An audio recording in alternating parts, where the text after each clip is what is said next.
On vient rencontrer Christiane à l'école de voyage La Nodière. Bonjour Christiane. Ça va bien, merci de nous recevoir chez vous. Merci à vous de m'avoir invité dans votre belle émission. Ben, c'est gentil, ça fait plaisir. Christiane, on dit que le voyage forme la jeunesse, c'est vrai. Une jeunesse qui se poursuit parce que Christiane en est à sa troisième carrière. Comment c'est arrivé? Le merveilleux monde du voyage sur le chemin de Christiane. Bien, en fait, moi, ma première carrière était en travail social et D'accord. puis par la suite, je me suis dirigée en rédaction-recherche à l'université. Puis j'ai eu un contrat de 2 ans dans une maison d'édition. Puis à la fin du contrat, j'étais entre 2, à savoir, où j'allais me diriger et j'ai eu une opportunité d'aller dans le domaine du voyage, mais c'était vraiment temporaire. En J'étais attendant. là pour quelques mois à peine et ça fait 37 ans. OK. Donc, C'est une longue période d'attente, oui, mais c'est une attente qui est combien agréable, Christiane, on y prend goût. Donc, on a travaillé en agence, oui, surtout, 25 ans, ou oui, à peu près, ouais. tout à fait. Alors au début, je travaillais dans des agences traditionnelles. Mhm. Ensuite, j'ai, bifurqué pour les agences corporatives, pour les gens d'affaires Oui, d'accord. et par la suite, j'ai eu de l'expérience aussi au niveau des groupes, des agences qui se spécialisaient dans la Mhm. coordination des groupes et finalement, j'étais forfaitiste pour un voyagiste. J'étais responsable des voyages, sur mesure en Europe. Bien. Donc, ça a été toute cette expérience-là, pendant les 25 années, qui m'ont amenée à ouvrir l'école, de voyage à Naudière en 2012. Ça se renouvelle d'année en année. On a commencé avec quoi en ouvrant l'école il y a 12 ans, Christiane? À Les premiers ce documents?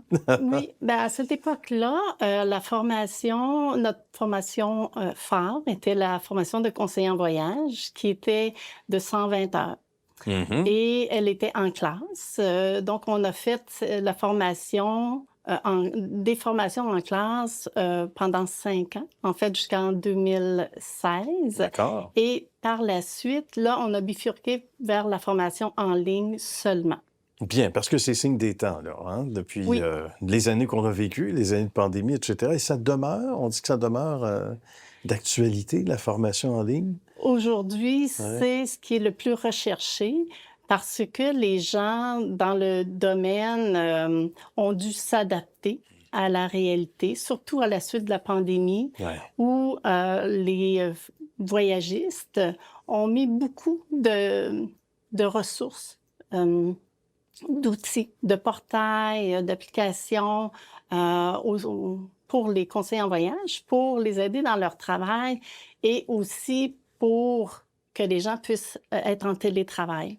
Donc c'est D'accord. la nouvelle réalité dans le domaine du voyage. Les conseillers en voyage travaillent beaucoup en télétravail, mais Mhm. avec les outils qui sont offerts par les voyagistes et les agences de voyage. C'est d'autant plus de mise, j'imagine, Christiane, ou sans dire que les gens spécialisés dans le domaine sont laissés à eux-mêmes, mais il y a moins de regroupements, donc les gens en télétravail vont se former comme ils doivent le faire le mieux possible, mais avec des bons outils comme ça. C'est d'autant plus apprécié, j'imagine, pour ces gens-là. En fait, aujourd'hui, le domaine du travail, c'est-à-dire le domaine du voyage, est beaucoup plus complexe qu'autrefois. Moi, quand j'ai commencé, c'était papier, crayon, téléphone. Ah oui? Alors, on Et globe fonctionnait terrestre en arrière. avec, Oui. les voyagistes et les Uh-huh. compagnies aériennes qui faisaient le travail pour le conseiller en voyage. Hmm. Aujourd'hui, ce n'est plus ça. C'est le conseiller en voyage qui doit avoir les bons outils Ah pour oui. être en mesure de donner la bonne information aux clients. Donc, de connaître, les plateformes de recherche, de réservation, hem, pour tout pour tous les types de produits qui sont vendus dans le domaine du voyage. Mhm. Au niveau des forfaits, des croisières, des vols, du à la carte, et cetera, et cetera. Donc, il y a énormément de réglementations à connaître pour aussi être en mesure de bien conseiller les, clients. Les gens se sont rendus compte, au moment de la pandémie que, s'ils avaient fait affaire directement sur Internet, ils avaient aucun recours. Ils étaient incapables d'aller chercher l'aide nécessaire. Ouais.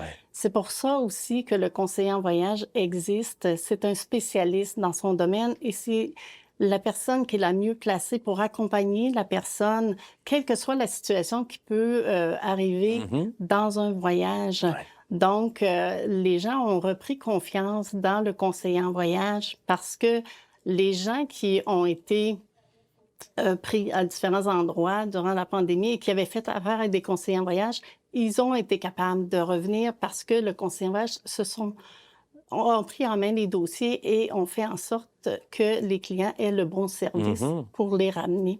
Ben, on va inviter les gens, et ils sont nombreux à vouloir probablement embrasser une carrière dans le domaine, à aller visiter votre site web, Christiane, en quelques secondes. Donc, c'est intéressant. Puis, Dieu sait que la matière ne manque pas. Puis, c'est une matière renouvelable aussi. Donc, Oui, tout à fait. Puis aujourd'hui, avec la plateforme de formation, ce qui est merveilleux, c'est qu'on n'a pas de limite au contenu qu'on peut rajouter. Alors, en mhm. ce moment, notre formation de conseiller en voyage, elle est de 860 heures sur la plateforme, plus un D'accord. stage de 140 heures en agence de voyage. Et c'est nous qui plaçons nos étudiants en stage dans une agence de leur région pour un total de 1000 heures de formation. C'est bien, ça peut se faire à votre rythme, à vous également. Ça, Oui, c'est intéressant. tout à fait. Christiane, merci beaucoup de votre temps précieux. Bravo pour votre belle expertise et bonne suite de succès surtout. Merci beaucoup. Merci.